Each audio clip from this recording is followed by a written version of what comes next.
दोस्तों, खाना खाने के बाद उनकी टट्टी कैसे बनती है और हमारा खाना पचता कैसे है?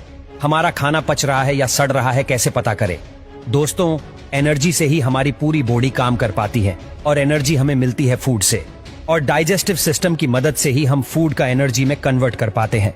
हम तो सिर्फ खाना खाते हैं और वॉशरूम जाकर वेस्ट को बॉडी से बाहर निकाल देते हैं, लेकिन खाने से लेकर वॉशरूम जाने तक हमारा डाइजेस्टिव सिस्टम बहुत ही ज्यादा मेहनत करता है। और इस वीडियो में हम यही देखेंगे कि डाइजेस्टिव सिस्टम काम कैसे करता है। डाइजेशन तो खाना खाने से पहले ही शुरू हो जाता है। जब हम खाने के बारे में सोचते हैं तभी हमारे मुंह में पानी आ जाता है। वो पानी नहीं होता है, उसे सलाइवा कहते हैं। जब हम खाना चबाते हैं तब दांत की मदद से हम फूड को छोटे छोटे पीसेस में ब्रेक कर देते हैं और साथ ही खाना और सलाइवा मिक्स हो जाते हैं। हमारे मुंह के अंदर सलाइवरी ग्लैंड्स होते हैं जो सलाइवा बनाते हैं और रिलीज भी करते हैं। सलाइवा में कुछ एंजाइम्स होते हैं जो कार्बोहाइड्रेट्स और फैट्स का डाइजेशन मुंह के अंदर ही शुरू कर देते हैं, और सलाइवा की मदद से खाना सॉफ्ट और स्मूथ हो जाता है, जिससे ये फूड पेट में आराम से जा पाता है। इस चबाए हुए खाने को बोलस कहते हैं और जुबान बोलस को गले में ढकेल देती है।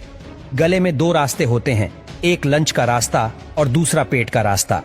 अब बोलस को यहाँ से जाना होता है पेट में, पर दो रास्ते होने की वजह से बोलस लंग्स में भी जा सकता है और पेट में भी जा सकता है। अगर बोलस लंग्स में चला जाता है तो दिक्कत हो सकती है, और यही काम आता है एपिग्लॉटिस। एपिग्लॉटिस दरवाजे जैसा होता है जो हवा की नली पर लगा होता है। वैसे तो एपिग्लॉटिस हमेशा ही खुला रहता है, लेकिन जब हम खाना खाते हैं या पानी पीते हैं तब एपिग्लॉटिस बंद हो जाता है, और तब खाना या पानी हवा की नली में नहीं जा पाते हैं, और इस तरह बोलस फूड पाइप में आ जाता है। फूड पाइप को ईसोफेगास भी कहते हैं। फूड पाइप 25 सेंटीमीटर जितना लंबा होता है और फूड पाइप अंदर से इलास्टिक जैसा होता है, और इसी वजह से फूड पाइप बोलस को पेट में ढकेल पाता है, और सलाइवा की वजह से बोलस बिना अटके फूड पाइप से आसानी से गुजर पाता है। फूड पाइप के एंड पर कुछ मसल्स लगे होते हैं जो फूड को यानी बोलस को वापस फूड पाइप में जाने से रोकते हैं। इन मसल्स को LES, लोअर ईसोफेगास स्फिंक्टर कहते हैं। जब LES रिलैक्स हो जाते हैं तब बोलस पेट में आ जाता है। पेट में पहुंचने के बाद बोलस की पिटाई शुरू हो जाती है। हमारा पेट खाने को सिर्फ होल्ड नहीं करता है, बल्कि एक ग्राइंडर की तरह फूड को पेस्ट में बदल देता है, और इसी इलास्टिक पावर की मदद से स्टमक फूड को पेस्ट में बदल पाता है।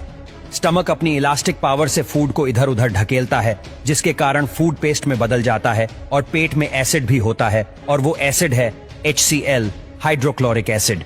दोस्तों, HCl बहुत ही ज्यादा स्ट्रांग होता है, और पेट के मसल्स को HCl से बचाने के लिए पेट में म्यूक्स रिलीज किया जाता है, जो HCl को पेट के मसल्स के साथ रिएक्ट करने नहीं देता है। HCl का काम होता है फूड को डाइजेशन के लायक बनाना, और दूसरा काम होता है डाइजेस्टिव एंजाइम्स बनाना। HCl के कारण पेप्सिन एंजाइम बन पाता है जो प्रोटीन्स को एमिनो एसिड में बदल देता है, और फूड में जितने भी बैक्टीरिया होते हैं सभी पेप्सिन की वजह से मर जाते हैं, और फिर दूसरा एंजाइम्स रिलीज होते हैं जो फैट्स को और कार्बोहाइड्रेट्स को डाइजेस्ट करने लायक बनाते हैं। तो पेट में फूड 6 से 8 घंटे के लिए रहता है, और इन 6 से 8 घंटे में फूड लिक्विड में बदल जाता है। इस लिक्विड को काइम कहते हैं। तो काइम 6 से 8 घंटे बाद चला जाता है स्मॉल इंटेस्टाइन में, पर स्मॉल इंटेस्टाइन में जाते समय काइम बाइल जूस और पैनक्रिएटिक जूस के साथ मिक्स होता है। बाइल जूस बनता है लिवर में और स्टोर होता है गॉल ब्लैडर में, और बाइल जूस फैट्स को ब्रेक करता है। बाइल जूस कलर में ग्रीन होता है, जिसके कारण काइम का कलर भी ग्रीन हो जाता है, और पैंक्रिएटिक जूस में अलग अलग एंजाइम्स होते हैं जो कार्बोहाइड्रेट्स को ग्लूकोज में, प्रोटीन्स को अमीनो एसिड्स में, और फैट्स को फैटी एसिड्स में बदल देते हैं। तो इस तरह विलाई की मदद से हम फूड से एनर्जी ले पाते हैं। स्मॉल इंटेस्टाइन से गुजरने के बाद काइम चला जाता है लार्ज इंटेस्टाइन में। लार्ज इंटेस्टाइन तक आते हुए काइम से लगभग सभी न्यूट्रिएंट्स खून में चले जाते हैं, और इसीलिए काइम का कलर ग्रीन से ब्राउन हो जाता है। ब्राउन काइम में अभी भी कुछ न्यूट्रिएंट्स और फाइबर्स होते हैं, और फाइबर्स को हम डाइजेस्ट नहीं कर पाते हैं, और यही हमारी मदद करते हैं माइक्रोब्स, बैक्टीरिया। हमारा लार्ज इंटेस्टाइन डेड मीटर जितना लंबा होता है, और पूरे लार्ज इंटेस्टाइन पर बैक्टीरिया माइक्रोब्स होते हैं जो काइम से बचे हुए न्यूट्रिएंट्स को डाइजेस्ट करने में मदद करते हैं। लार्ज इंटेस्टाइन के एंड तक पहुंचते हुए काइम से सभी न्यूट्रिएंट्स और पानी निकाल लिए जाते हैं, और अब ये काइम बदल जाता है स्टूल में यानी टट्टी में, और लार्ज इंटेस्टाइन में ही स्टूल यानी टट्टी पर म्यूकस रिलीज किया जाता है ताकि टट्टी आसानी से बाहर निकल पाए। लार्ज इंटेस्टाइन में फूड बहुत ही धीरे डाइजेस्ट होता है, और इसीलिए लार्ज इंटेस्टाइन में फूड को पूरी तरह डाइजेस्ट होने के लिए 30 से 40 घंटे लगते हैं। फिर 30 से 40 घंटे बाद स्टूल चला जाता है रेक्टम में, जो कि टट्टी को स्टोर करता है। और जब रेक्टम भर जाता है तब हम वॉशरूम जाकर उसे खाली कर देते हैं। तो इस तरह फूड डाइजेस्ट होकर बाहर निकल जाता है।